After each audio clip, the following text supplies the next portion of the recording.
3 मुकाबले 3 डक्स। अभिषेक शर्मा के इस फेलियर की चर्चा भारत से पाकिस्तान में ज्यादा। वो एक बात रहती है कि पड़ोसियों का दाल तड़का ठीक ठाक लग रहा है ना, वो नजर रहती है आपकी उस पर, तो फिर मोहम्मद आमिर की वो बात आपको याद आती है। टीवी शो में बैठकर मोहम्मद आमिर ने कहा कि अभिषेक शर्मा तो स्लॉगर है भाई, उसकी तो टेक्निक ही खराब है, तो फिर वो क्या सर्वाइव कर पाएंगे लंबे अरसे के लिए। फिर पाकिस्तान के जो साबिक खिलाड़ी हैं या जो पाकिस्तान के होस्ट हैं, जो पाकिस्तान के एंकर्स हैं, वो मोहम्मद आमिर को इस बात पर छेड़ रहे हैं और भारत में भी थोड़ी सी ये बात चलने लगी है कि भाई अभिषेक शर्मा के साथ गलत क्या हो रहा है। पहली बात तो यह है कि बंदा बीमारी के बाद वापस आया, स्टमक इन्फेक्शन था, but that isn't a excuse, क्योंकि जब आप मेडिकल पैनल की तरफ से फिट डिक्लेयर कर दिए जाते हैं तो आपने अप टू द मार्क यानी up to the potential perform करना है। क्यों परफॉर्म नहीं कर पा रहे और क्या अभिषेक शर्मा सच में स्लॉगर हैं, इसकी थोड़ी सी चर्चा करते हैं। और सबसे पहले मोहम्मद आमिर की वो स्टोरी आपको बताता हूं।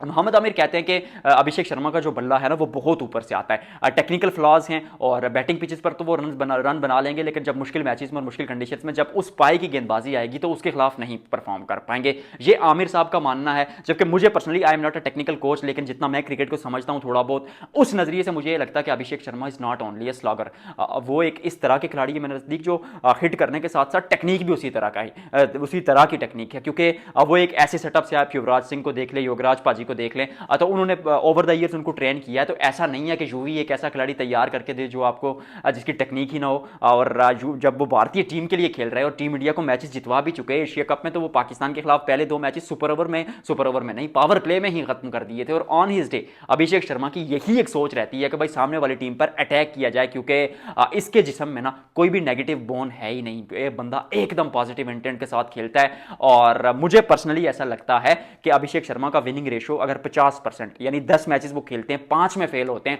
5 में कामयाब होते हैं, तो फिर भी आपको अभिषेक शर्मा को कंटिन्यू करना चाहिए, क्योंकि इस तरह का जो खिलाड़ी है वो सदियों में एक बार पैदा होता है। आई मीन आप हर दूसरे दिन ऐसा खिलाड़ी नहीं निकाल सकते कि जो तने तनहा बिल्कुल अकेले आपको मैचेस जितवा देता है, और वो भी पहले 6 ओवर्स में। यार कहां मिलता है ऐसा खिलाड़ी। और शाहीन शाह आफरीदी हूं या फिर स्टार्क हूं या आईपीएल में किस गेंदबाज को उन्होंने नहीं खेला या किस पेस को नहीं खेला। बैटिंग के लिए कंडीशन अच्छी हो लेकिन पेस तो वैसे ही आती है। फिर वो मोहम्मद आमिर वाली साहब वाली बात, क्यों दूर से बल्ला आता है, तो दूर से बल्ला, तो फिर बैटिंग पिच पर भी अगर आप पेस के साथ गेंद आती है तो दूर से बल्ला आएगा, तो फिर वो कैसे मिलाप करते थे। बंदे में बहुत पोटेंशियल है। और सनराइजर हैदराबाद के लिए खेलते हुए पट कमिंस ने इनको कहा था कि 5 पे अगर 50 पे 5 खिलाड़ी आउट हो जाए तो फिर भी आए तो अटैक करें। तो वो सोच वो इंटेंट के साथ आए। और योगराज पाजी और युवराज सिंह का जिक्र किया हमने, तो टेक्निक ठीक ठाक है मेरे नजदीक। और अगर परफॉर्म नहीं कर पा रहे तो समटाइम्स ऐसा होता है कि गेंद बल्ले से लग रही होती है पर फिर भी रन नहीं बन रहे। यूएसए के खिलाफ आउट कैसे होते हैं, ऐसा नहीं है कि कोई वो डिफेंस करते हुए या फिर वो बाहर जाती गेंदों को छेड़ रहे हैं या फिर कोई फ्लॉ है कि आप उनको बॉडी के क्रॉस गेंद करेंगे वहीं ऊपर उठ जाएगी, ऐसा नहीं है।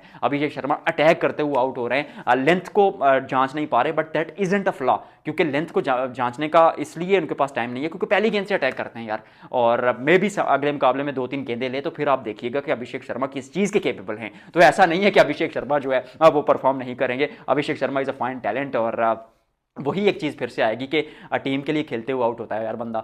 ऐसा तो नहीं है ना कि अपने लिए खेलते हुए वो सेल्फिश अप्रोच के साथ आउट हो रहे हैं, ऐसा नहीं है। ईगो बंदे ने साइड पे रखी हुई है, आते हैं पहली गेंद से भारतीय टीम का सोचते हैं, अपने देश के लिए सोचते हैं, परफॉर्म करने के चक्कर में आउट होते हैं और वो बड़े शॉट्स खेलने के चक्कर में आउट होते हैं। यूएसए के खिलाफ शॉट शानदार था लेकिन फील्डर के सीधा गेंद हाथ में गई। फिर उसके बाद जो रिसेंट मैच खेला नेदरलैंड्स के खिलाफ, वो थोड़ा सा रूम बनाने के चक्कर में वो लेंथ को नहीं पढ़ पाए। तो दैट डजंट मीन कि टेक्निक का मसला है, दैट मीन्स कि आप जो है वो पहली गेंद से अटैक कर रहे हैं, कंडीशंस को उस तरह असेस नहीं करते या गेंद कहाँ और उसकी लेंथ को भांप नहीं पाते। तो वो कर लेंगे क्योंकि इस स्टेज पर अगर मुझे ये चीज़ पता है तो I am sure Indian coaches को भी पता होगा। You will see a bigger version, a new version of Abhishek Sharma in upcoming matches. ये बात मेरी याद रखिएगा। आपके नज़दीक आमिर साहब सही कहते हैं, मोहम्मद आमिर, या फिर मेरी बात दुरुस्त है? मतलब आमिर से कंपैरिजन कर रहा हूँ आपका, क्योंकि कश्मीर का पहला स्पोर्ट्स जर्नलिस्ट सच और हक पर मबनी बातें आप तक पहुँचाएगा। आज की वीडियो में फिलहाल इतना ही, आपसे मिलते हैं अगले व्लॉग में।